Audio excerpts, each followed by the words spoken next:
BRS party దినదినాన ఇంకా కూడా నీరుగారిపోతుందని చెప్పాలి, ఒక రకంగా బలహీన పడిపోతుందని చెప్పాలి. ఎందుకంటే క్షేత్రస్థాయిలో కార్యకర్తల నుంచి మొదలుకుంటే పై స్థాయి ఎమ్మెల్యే, ఎంపీ, మాజీ మంత్రుల వరకు సైతం ఒక్కొక్కరిగా బీఆర్ఎస్ పార్టీ నుంచి కాంగ్రెస్ పార్టీలో చేరిపోతున్న పరిస్థితి కనిపిస్తోంది. ప్రస్తుతం ఉమ్మడి రంగారెడ్డి జిల్లాకు సంబంధించి ఒక పార్లమెంట్ నియోజకవర్గం అండి, అతి కీలకమైన నియోజకవర్గం చేవెళ్ల పార్లమెంట్ నియోజకవర్గం. చేవెళ్ల పార్లమెంట్ నియోజకవర్గ ప్రస్తుత ఎంపీగా ఉన్నటువంటి రంజిత్ రెడ్డి ఆయన కూడా బీఆర్ఎస్ పార్టీని దూరం పెట్టేస్తున్నారట. దీనికి గల ముఖ్య కారణం ఏంటంటే చేవెళ్లలో ఉన్నటువంటి రాజకీయం ఇటీవల కాలంలో అదే పార్లమెంట్ సెగ్మెంట్ సంబంధించిన చాలా కీలకంగా పనిచేసిన ముఖ్య నేతలందరూ కూడా పార్టీని వీడిపోవడం, కాంగ్రెస్ పార్టీలో చేరిపోవడమే ఆయనకు కాస్త ఇబ్బందికరంగా మారిందట. పార్టీ బలహీన పడుతున్న నేపథ్యంలో, పూర్తిగా నీరుగారిపోతున్న నేపథ్యంలో పార్టీని మొత్తాన్ని కూడా ఆయన బీఆర్ఎస్ పార్టీని ప్రజలు నమ్మే అవకాశం లేదు కాబట్టి ప్రజలు కాస్త ఇబ్బంది పడుతున్నారు. కార్యకర్తలు కూడా క్షేత్రస్థాయిలో పార్టీ మార్పునకే ప్రయత్నం చేస్తున్నారు కాబట్టి ఇబ్బంది పడుతున్న నేపథ్యంలో ఆయన దూరం పెట్టాల్సి వచ్చినట్టుగా పెద్ద ఎత్తున ప్రచారం జరుగుతుంది. పెద్ద ఎత్తున ఇదే అంశం ఈరోజు చర్చనీయాంశం అవుతుంది. ముఖ్యంగా చేవెళ్లలో జరుగుతున్న రాజకీయ పరిణామం చూసే ముందు హైదరాబాద్ జిహెచ్ఎంసీ పరిధిలో ఉన్నటువంటి మాజీ మేయర్ బొంతు రామ్మోహన్, మాజీ డిప్యూటీ మేయర్ బాబా ఫసీయుద్దీన్, ప్రస్తుతం మేయర్ డిప్యూటీ మేయర్ కొనసాగుతున్నటువంటి మోతే శ్రీలత శోభన్ రెడ్డి, తర్వాత గతంలో ఇప్పటికే వికారాబాద్ జడ్పీ చైర్పర్సన్ సునీత మహేందర్ రెడ్డి చేరిక అయిపోవడం జరిగింది. మరోవైపు బీఆర్ఎస్ పార్టీ మాజీ మంత్రి, ఎమ్మెల్సీగా కొనసాగుతున్న మహేందర్ రెడ్డి కూడా అఫీషియల్గా కండువా కప్పుకోకపోయినప్పటికీ కాంగ్రెస్ పార్టీ నేతగానే భావించాల్సి ఉంది. మరోవైపు ఈరోజు అధికారికంగా తీగల కృష్ణారెడ్డి, ఆయన కోడలు రంగారెడ్డి జడ్పీ చైర్పర్సన్ అనిత కూడా జాయిన్ కాబోతున్నారు. ఈ రకంగా హైదరాబాద్ జిహెచ్ఎంసీ, రంగారెడ్డి, మల్కాజ్గిరి పరిధిలోటువంటి చాలా కీలకమైన ముఖ్య నేతలందరూ కూడా ఒక్కొక్కరిగా బీఆర్ఎస్ పార్టీని వీడిపోవడంతో పార్టీ బలహీన పడుతూ వస్తుంది. అయితే చేవెళ్ల సంబంధించినటువంటి ఈ సెగ్మెంట్లో తీగల కృష్ణారెడ్డి ఒక చేవెళ్ల పార్లమెంట్ నుంచి, ఆయన చేవెళ్ల పార్లమెంట్లో ఒక సెగ్మెంట్, ఒక కీలక నేత. తర్వాత తన యొక్క కోడలు రంగారెడ్డి జడ్పీ చైర్మన్ కొనసాగుతున్న అనిత కూడా దాంట్లో చేవెళ్ల పార్లమెంట్ నియోజకవర్గంలో కావచ్చు, జిహెచ్ఎంసీ పరిధిలో రంగారెడ్డి, హైదరాబాద్ ఉమ్మడి జిల్లాల్లో చాలా కీలకంగా వ్యవహరించబోతున్నారు. తర్వాత వికారాబాద్ జడ్పీ చైర్మన్ కూడా సునీత మహేందర్ రెడ్డి. ఇట్లా ఒక్కొక్కరిగా పార్టీ బలం కోసం, ఒకప్పుడు పార్టీకి బలంగా ఉన్నటువంటి నేతలు కూడా పార్టీ వీడి వెళ్ళిపోవడంతో ఎలాగైనా కూడా చేవెళ్లలో గెలుపు చాలా వరకు కష్టతరంగా మారే అవకాశం ఉంది. దీనికి తోడు కాంగ్రెస్ పార్టీ నుంచి చేవెళ్ల ఎంపీగా ఎవరు పోటీ చేసినప్పటికీ చేవెళ్ల పార్లమెంటరీ నియోజకవర్గానికి ఇన్ఛార్జిగా ముఖ్యమంత్రి రేవంత్ రెడ్డి ఉన్నారు. ఆ తర్వాత బీజేపీ నుంచి ఇప్పటికే అక్కడ కొండా విశ్వేశ్వరరెడ్డి పేరు ప్రకటించడం జరిగింది. సో ఆయన కూడా పావులు కలుపుతున్నారు, ప్రచారం ముమ్మరంగా కొనసాగిస్తున్నారు. మరోవైపు చేవెళ్ల ఎంపీగా మొట్టమొదటిగా బీఆర్ఎస్ పార్టీ నుంచి ఒక ఎంపీ అభ్యర్థిగా ప్రకటించడం కానీ, ఆ పార్టీ అక్కడ నియోజకవర్గ పార్లమెంటు నియోజకవర్గ విస్తృత స్థాయి సమావేశం ఏర్పాటు చేయడం కానీ అది మొట్టమొదటిగా జరిపింది చేవెళ్ల పార్లమెంట్ నియోజకవర్గమే. అయితే మొదట ప్రకటించింది ఆయనే. ఇక మొదట తన యొక్క అభ్యర్థిత్వాన్ని, తన యొక్క పోటీని విత్డ్రా చేసుకుంటున్నట్టుగా అంతర్గతంగా చర్చ కొనసాగుతున్నట్టుగా ఇప్పటికే ప్రచారం జరుగుతున్న వ్యక్తి కూడా చేవెళ్ల ఎంపీ రంజిత్ రెడ్డియే. సో సిట్టింగ్ స్థానం నుంచి పోటీ చేస్తే కష్టంగా మారుతున్న నేపథ్యంలో డెఫినెట్గా తను పోటీని నిరాకరిస్తున్నట్టు ఇప్పటికే అధిష్టానానికి సూచన చేశారట.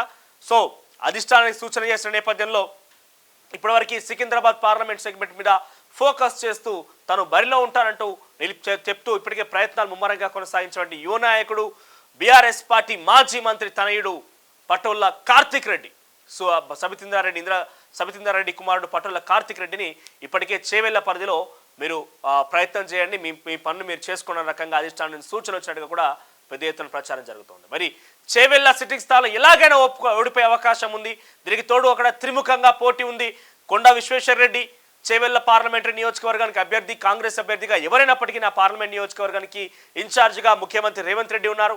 తర్వాత రంజిత్ రెడ్డి మొదటి నుంచి కూడా కాస్త సుముఖంగానే ఉన్నారు ఆ యొక్క సీటు విషయంలో. ఎందుకంటే అక్కడ చాలా మంది నేతలు తనకు వ్యతిరేకంగా మారిన అవకాశం, క్షేత్రస్థాయిలో కూడా రాజకీయంగా ఇటు బీఆర్ఎస్ పార్టీకి చీలికలు మొదలైనవి. ఎందుకంటే వికారాబాద్ జడ్పీ చైర్మన్గా సునీత మహేందర్ రెడ్డి కాంగ్రెస్ పార్టీకి, బీఆర్ఎస్ పార్టీ రాజీనామా చేయడం, కాంగ్రెస్ పార్టీలో చేరిపోవడం, మహేందర్ రెడ్డి కూడా అదే బాటలో వెళ్ళడం, తీగల కృష్ణారెడ్డి అదే బాటలో వెళ్ళడం, ఇంకా చాలా మంది నాయకులు కూడా ఇన్ఫ్లుయెన్స్ చేసే అవకాశం నేపథ్యంలో తన గెలుపు అనేది చాలా కష్టతరంగా ఉండబోతుంది. కాబట్టి తను సుముఖంగా ఉన్నట్టు తెలుస్తోంది, దాన్ని నిరాకరించినట్టు తెలుస్తోంది.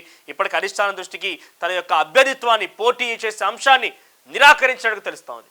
ఇక ఇదే బాటలో మరో సిట్టింగ్ ఎంపీ నాగర్ కర్నూలుకు సంబంధించినటువంటి రాములు కూడా ఇప్పటికే పార్టీకి గుడ్ బై చెప్పబోతుందని తెలుస్తోంది.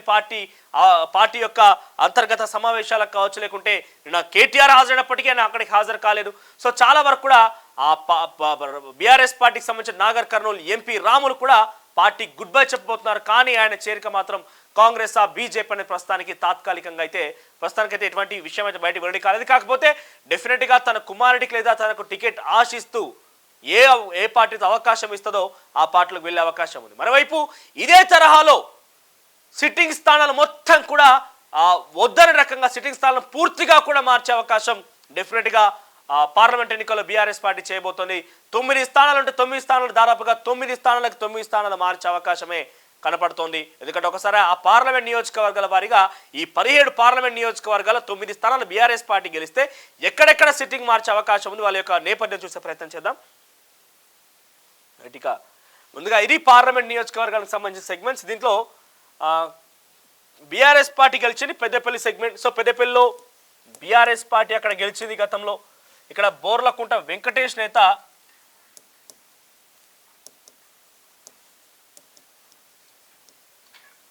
ప్రస్తుతం సిట్టింగ్ ఎంపీగా ఉన్నారు.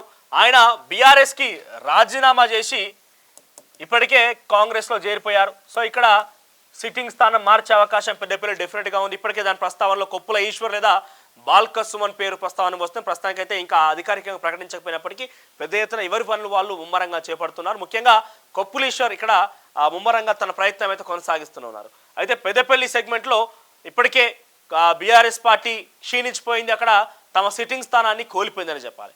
ఇకపోతే కరీంనగర్ సెగ్మెంట్లో ప్రస్తుతం అది బీజేపీ బండి సంజయ్ ఎమ్మెల్యేగా ఉన్నారు. అక్కడ వినోద్ కుమార్ కూడా కాస్త ప్రయత్నాలు చేస్తున్నప్పటికీ ప్రయత్నాలు ముందస్తుగా అంటే గతంలో కూడా ఆయన అక్కడ ఎంపీగా పోటీ చేశారు, గెలుపొందినప్పటికీ ప్రస్తుతం మరోసారి ప్రయత్నం చేస్తుంటే ముందస్తుగా ప్రయత్నం చేయడం వల్ల చాలా వరకు ఇక్కట్లు ఎదుర్కొనే అవకాశం ఉంది. సొంత పార్టీ నేతల నుంచే వినోద్ కుమార్ చాలా తీవ్ర వ్యతిరేకత ఎదుర్కొంటూ వస్తున్నాడు.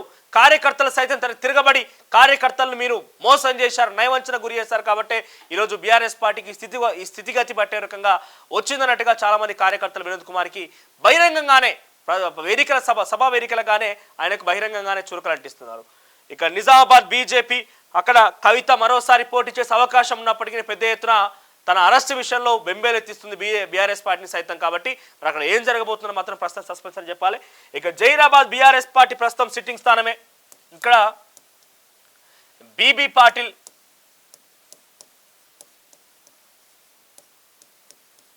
ఎంపీగా కొనసాగుతున్నారు. అయితే బీబీ పాటిల్ కూడా మొదటి నుంచి ఆయన్ని జైరాబాద్ స్థానం నుంచి తప్పించి నాందేడ్, మహారాష్ట్ర నాందేడ్లో ఒకళ్ళు బీఆర్ఎస్ పార్టీ కనుక తెలంగాణ అసెంబ్లీ కనుక నెగ్గి ఉంటే బీఆర్ఎస్ పార్టీని జాతీయంగా తీసుకువెళ్ళిన ప్రయత్నంలో భాగంగా మహారాష్ట్ర నుంచి బీబీ పాటిల్ని పోటీ చేయించేవారని ఒక ఆలోచన, ఒక వార్త గతంలో పెద్ద ఎత్తున ప్రచారం జరిగింది. అయితే ప్రస్తుతం జహీరాబాద్ బీఆర్ఎస్ ఎంపీగా బీబీ పాటిల్ కొనసాగుతున్నారు. కానీ ఎట్టి పరిస్థితుల్లో జహీరాబాద్లో కూడా ఇటు జుక్కల్, తర్వాత ఎల్లారెడ్డి, కామారెడ్డి, జహీరాబాద్ ఇవన్నీ కూడా కేవలం బాన్స్వాడ మీద మిగిలిన స్థానాలన్నీ కూడా పూర్తిగా కాంగ్రెస్ బీఆర్ఎస్ ఇతర ఇక్కడ కామారెడ్డిలో బీజేపీ, మిగిలిన చోట్ల మొత్తం కూడా కాంగ్రెస్ పార్టీ కైవసం చేసుకుంది. సో జహీరాబాద్లో కూడా బీబీ పాటిల్ సార్ ఎందుకంటే ఇప్పటికే 3 సార్లు గెలుపొందారు ఆయన 2009, 14, 18. తర్వాత ఇకపై గెలవలేకపోవచ్చు అనే ఒక ఆలోచనలో భాగంగా డెఫినెట్గా పార్టీ మార్పే ఒక అవకాశం అన్నట్టుగా ఆయన ప్రయత్నం చేస్తున్నారు. గతంలో కూడా ఆయన బీజేపీలోకి వెళ్ళబోతున్నారు ఒక ప్రచారం పెద్ద ఎత్తున జరిగింది. సో ఆయన కూడా ప్రయత్నం చేస్తున్నారు. సో డెఫినెట్గా బీబీ పాటిల్ యొక్క స్థానం కూడా మార్చే అవకాశం బీఆర్ఎస్ పార్టీలో ఉన్నట్టుగా అంతర్గతంగా చర్చలో భాగంగా ఆయన బీజేపీ వైపు చూస్తున్నారు ఒక ప్రచారం కూడా సాగుతుంది. మరి చూద్దాం. ప్రస్తుతానికైతే ఆ సిట్టింగ్ స్థానం మార్చే అవకాశం ఉన్నది. ఇక మెదక్ కొత్త ప్రభాకర్ రెడ్డి ఇప్పటికే దుబ్బాక ఎమ్మెల్యే గెలుపొందారు కాబట్టి ఈ స్థానం కూడా మార్చే అవకాశం ఉంది.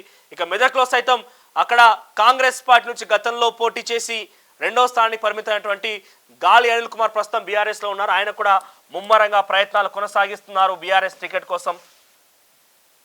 ఇక మల్కాజ్గిరి కూడా ప్రస్తుతం కాంగ్రెస్ స్థానం. సో ఇక్కడ బీఆర్ఎస్ పార్టీ చుట్టూ మొత్తం కూడా బీఆర్ఎస్ పార్టీ అయినప్పటికీ చాలా కఠినతరమైన అవకాశం, ఎందుకంటే నేరుగా ముఖ్యమంత్రి రేవంత్ రెడ్డి అక్కడ గతంలో ఎంపీగా ప్రాతినిధ్యం వహించారు కాబట్టి డెఫినెట్గా ఆ స్థానాన్ని తిరిగి దక్కించుకునే ప్రయత్నం కాంగ్రెస్ పార్టీ చేయబోతుండడంలో ఎటువంటి అతిశయోక్తి లేదు కాబట్టి సో అక్కడ కష్టతరమైన అవకాశం కూడా ఉన్నది. ఇకపోతే ప్రస్తుతం మనం ఈ మెదక్, జహీరాబాద్ తర్వాత పెద్దపల్లి 3 స్థానాల గురించి మాట్లాడుకున్నాం. 9 స్థానాల్లో 3 స్థానాలు ఇప్పటికీ మనం మాట్లాడుకుంటే కనుక 3 స్థానాల్లో కూడా అభ్యర్థి మార్పే బీఆర్ఎస్ పార్టీకి ఒక తథ్యంగా కనిపిస్తోంది. మరోవైపు ఇక చేవెళ్ళ ప్రస్తుతం బీఆర్ఎస్ ఎంపీ ఇప్పటికి మనం మాట్లాడుకున్నాం. ఆయన డెఫినెట్గా రంజిత్ రెడ్డి ప్రస్తుతం ఎంపీగా ఉన్నారు. ఆయన తన సుముఖంగా లేరు, డెఫినెట్గా నిరాకరించారు టికెట్ యొక్క అంశాన్ని కూడా ఇప్పటికీ అధిష్టానానికి పంపించినట్టు తెలుస్తోంది. సో రంజిత్ రెడ్డి యొక్క స్థానం కూడా మార్చే అవకాశం ఉన్నది. ఇక మహబూబ్ నగర్ నుంచి మన్నె శ్రీనివాస్ రెడ్డి డెఫినెట్గా మార్చేటువంటి మొదటి స్థానం మార్చేదే మన్నె శ్రీనివాస్ రెడ్డిని. సో మన్నె శ్రీనివాస్ రెడ్డిని డెఫినెట్గా మార్చే అవకాశం కనిపిస్తోంది. దీనికి తోడు ఇటీవల కాలంలోనే మన్నె శ్రీనివాస్ రెడ్డి సోదరుడు కూడా కాంగ్రెస్ పార్టీలో చేరిపోయారు, మన్నె జీవన్ రెడ్డి అని. ఆ తర్వాత నాగర్ కర్నూలు రాములు ఇప్పటికే ఆయన రాజీనామా దిశగా ప్రయత్నం చేస్తున్నారు. ఇవాళ రేపు రాజీనామా చేసి అధికారికంగా ఇతర బీజేపీ లేదా కాంగ్రెస్ వైపు వెళ్ళే అవకాశం ఉన్నది. ఇక Nalgonda Congress party, Bhuvanagiri Congress party, Warangal so Pasunoor Dayakar కూడా మార్చే అవకాశం కనిపిస్తోంది. ఇక్కడ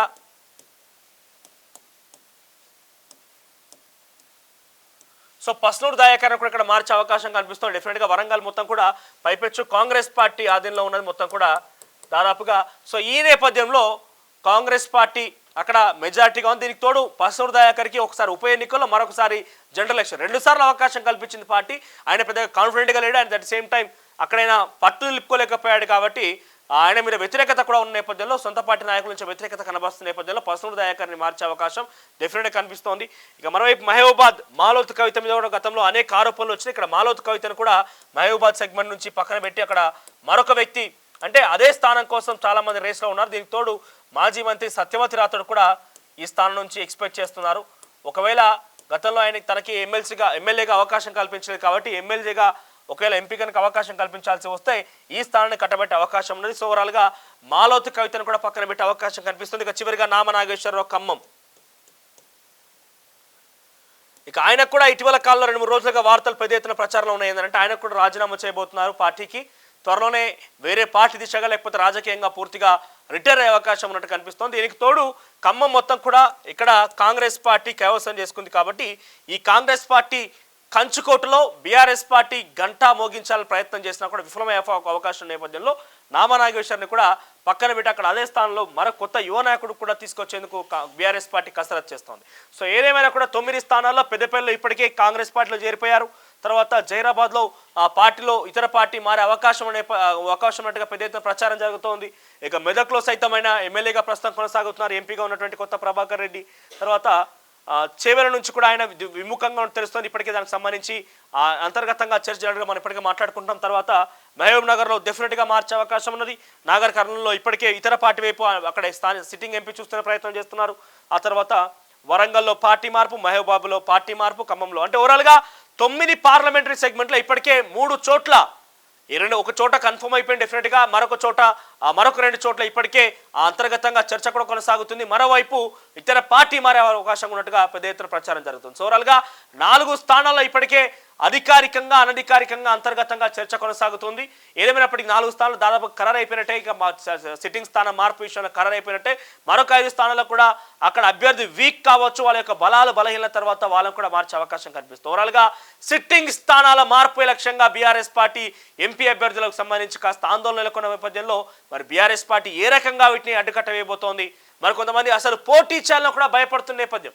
ఒకవేళ ఒక వ్యక్తి పోటీ చేయాలన్నా కూడా నేను పోటీ చేయాలంటే భయపడే పరిస్థితికి బీఆర్ఎస్ పార్టీ యొక్క స్థాయి దిగజారిపోయిందంటే ఎంత పెద్ద ఎత్తున బీఆర్ఎస్ పార్టీ కొలాప్స్ అవుతూ వస్తుందో మాత్రం మనం గుర్తించాల్సిన అవసరం అయితే ఉంటుంది. మరోవైపు బీఆర్ఎస్ పార్టీకి సంబంధించి ఎందుకు కాన్ఫిడెన్స్ కోల్పోతుంది, ఎందుకో పార్టీ చాలా వరకు కూడా పార్టీలు మారుతున్నారు. ముఖ్యంగా పార్టీ మారే వాళ్ళందరూ కూడా చాలా కీలకంగా గత ప్రభుత్వంలో పనిచేసిన వాళ్ళు, చాలా కీలకంగా ఉద్యమకారులుగా పేరున్న వాళ్ళు మాత్రమే ఇటీవల కాలంలో పార్టీలు మారుతూ వస్తున్నారు. సో ఏదేమైనా కూడా కాంగ్రెస్ పార్టీ చేస్తున్నటువంటి ప్లాన్స్ని బీఆర్ఎస్ ఏ రకంగా తిప్పికొట్టబోతుంది, మరి రానున్న రోజుల్లో పార్లమెంట్ ఎన్నికల్లో కనుక ఇదే స్థాయిలో కొనసాగితే పార్లమెంట్ ఎన్నికల్లో పోటీ చేయడం కూడా కష్టంగా మారే అవకాశం ఉంది. మరి వీటన్ని కూడా ఏ రకంగా బీఆర్ఎస్ పార్టీ ఎదుర్కొంటుందో మాత్రం చూడాల్సిన అవసరం అయితే ఉంది. ఓవరాల్గా కేసీఆర్ ఇంకేదైనా ప్లాన్ పన్నాగం పన్ని వీటన్నికి అరికట్టబోతున్నారా, లేకపోతే కాంగ్రెస్ పార్టీ తన యొక్క బజ్ నీ రకం కొనసాగించే అవకాశం ఉందా మాత్రం చూడాలి.